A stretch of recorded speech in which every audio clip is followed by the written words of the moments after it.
ठीक है। मनुष्य की बात करें हम, कितना वजन होता है, तो 1350 से लेकर 1400 ग्राम तक वजन होता है। अगला सवाल है, मानव शरीर में सबसे बड़ी हड्डी कहाँ होती है? काफी ज्यादा महत्वपूर्ण सवाल है और कई बार एग्जाम में पहले भी पूछा जा चुका है। देखिए सही उत्तर क्या होगा इसका? इसका सही उत्तर है फीमर। जांग में जो हड्डी होती है सबसे बड़ी, उसको फीमर कहा जाता है। यह मानव शरीर की सबसे बड़ी हड्डी है। क्या नाम है? फीमर।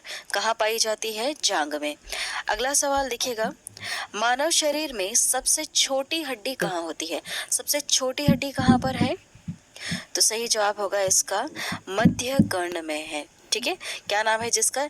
स्टेपिस नाम है। इस हड्डी का नाम क्या है? स्टेपिस। यह कहाँ है? मध्य कर्ण में है। सबसे छोटी हड्डी होती है मानव शरीर की।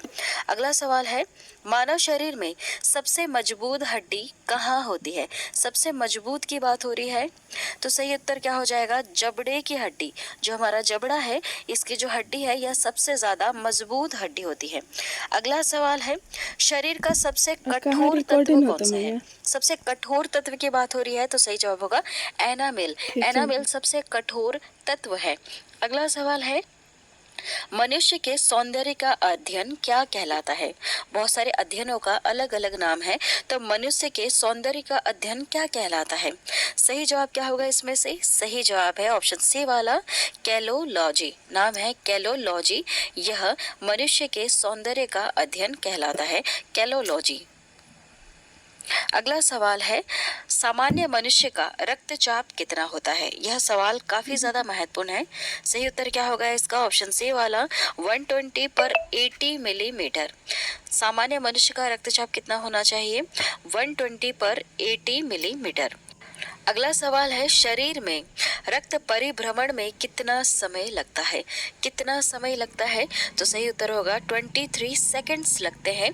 शरीर में रक्त परिभ्रमण करने में कितना समय लगता है? 23 सेकंड लगता है। ठीक है। अगला सवाल देखिएगा, मानव शरीर में जल की मात्रा कितनी होती है? कितनी होती है?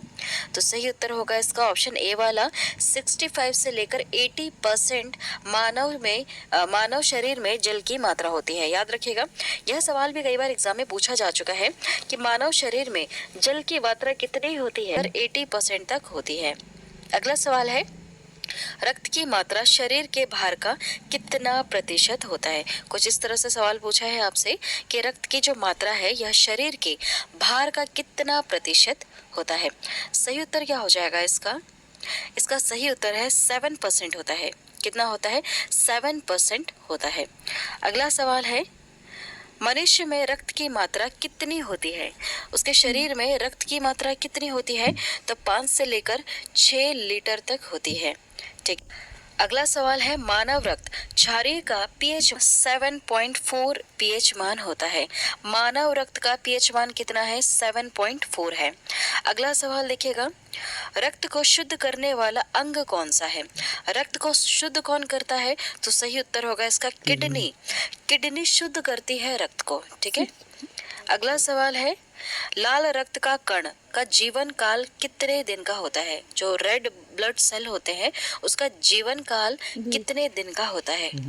सही उत्तर क्या होगा इसका? इसका सही उत्तर है 20 से लेकर 120 दिन तक लाल रक्त का कण जीवित रहता है। ठीक है। कितने से कितने दिन तक? 20 से लेकर 120 दिन तक लाल रक्त का कण जीवित रहता है। ठीक है। इसका जीवन काल कितना है? 20 से लेकर 120 दिन। याद रखिएगा, महत्वपूर्ण सवाल है। अगला सवाल है, श्वेत रक्त कण का जीवन काल कितने दिन का होता है?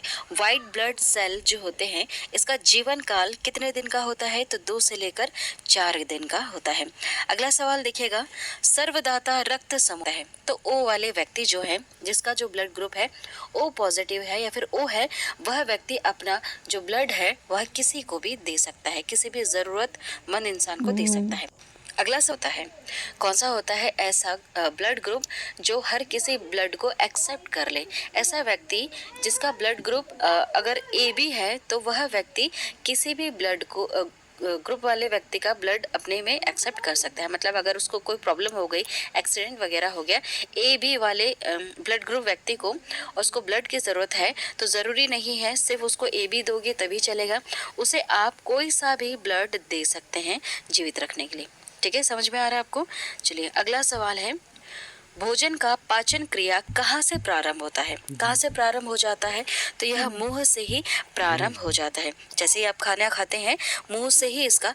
अगला सवाल है, पचे हुए भोजन का अवशोषण किस आंत में होता है? किस आंत में होता है? तो सही जवाब क्या हो जाएगा? छोटी आंत में होता है। जो छोटी आंतें हैं, इसमें पचे हुए भोजन का अवशोषण होता है।